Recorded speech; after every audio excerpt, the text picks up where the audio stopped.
beautiful they are, the more thorns they seem to have. And sometimes it's not the big ones that hurt, it's the really tiny little ones.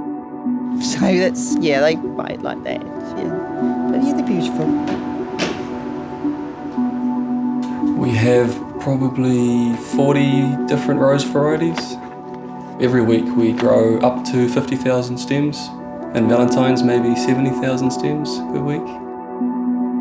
The most satisfying thing for me is ripping out old plants and planting new ones.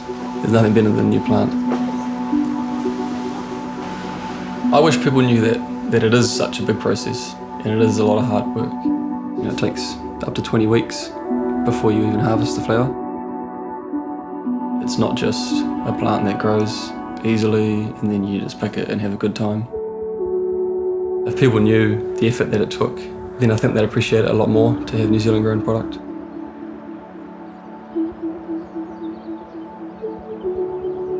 Nothing I like better than to wander through like on a Saturday afternoon when all the staff have gone and they just look at the elegance of the flowers.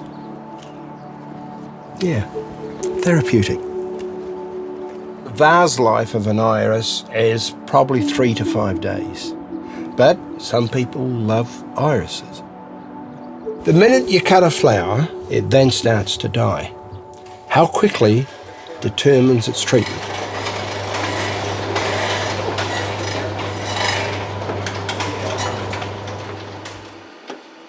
Our iris is sold along with our other flowers on Monday, Wednesday and Friday. We would deliver anywhere between 500 to 1,000 bunches into the Auckland auction.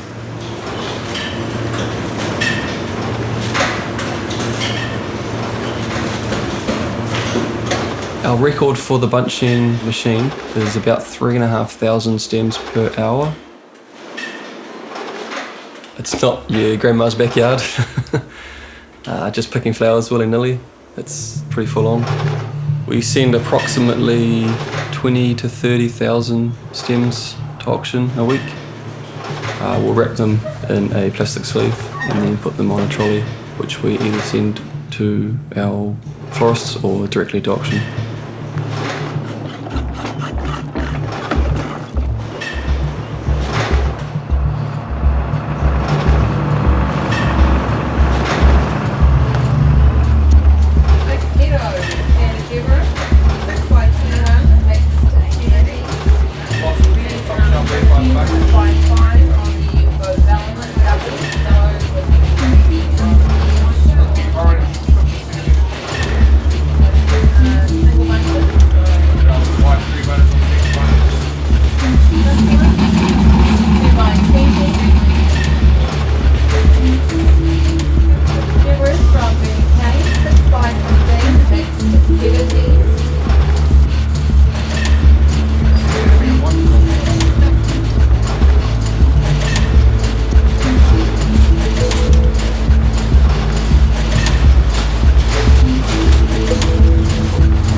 Well, when you start making a bouquet, it's really hard to stop. Roses could be considered a staple of a bouquet. You know how everyone's always got oil at home? A florist has always got roses at their shop.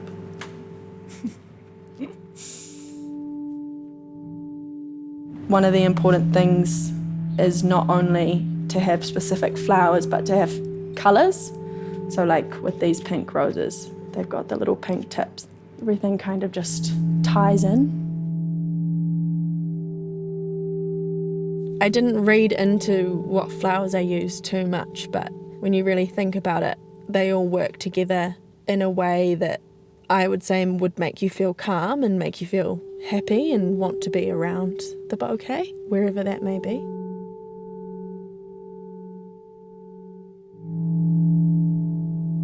For some people, the meaning is in the arrangement.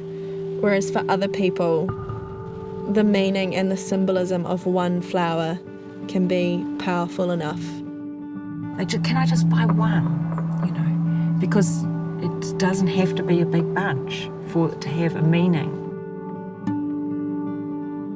My grandmother shares her name with an iris, and she died before I was born, so I never met her.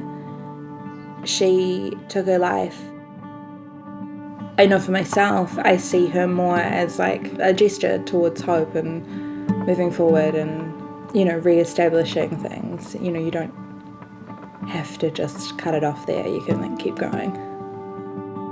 I used to order my brothers around, and one day I ordered them to pick up all of the potatoes that had been growing in the ground below. We filled our bucket right up to the very top and went in to show my mother, who was horrified to find that they were in fact her tulip bulbs that she had planted. To this day, every now and then I still buy her a bunch of tulips to say thank you for forgiving me for ruining her tulip patch. Yeah, I'd probably say the worst part of my summer was when my mum would extend her garden into our backyard cricket pitch. So that was definitely a challenge growing up, and I guess I got a love-hate relationship with flowers. For me, the way that flowers impact my life is when I give them to myself. Yeah, it's a really important part of my week is finding a bunch of flowers and having them sit next to my bed, having a little bit of nature, a little bit of something that's living next to you. Some of that energy gets into you and it just lights you up. And I think that's very special. The flowering part is only one part. There's beauty in something dying. In a sense, it's just changing and regrowing and regrouping. The petals fall and you're left with the pod. But actually, it's the beginning of new life already. It doesn't sadden me to see dead flowers. It's just a time to renew them and replace them. But just even watching them die is somewhat of a beautiful end to a beautiful flower life.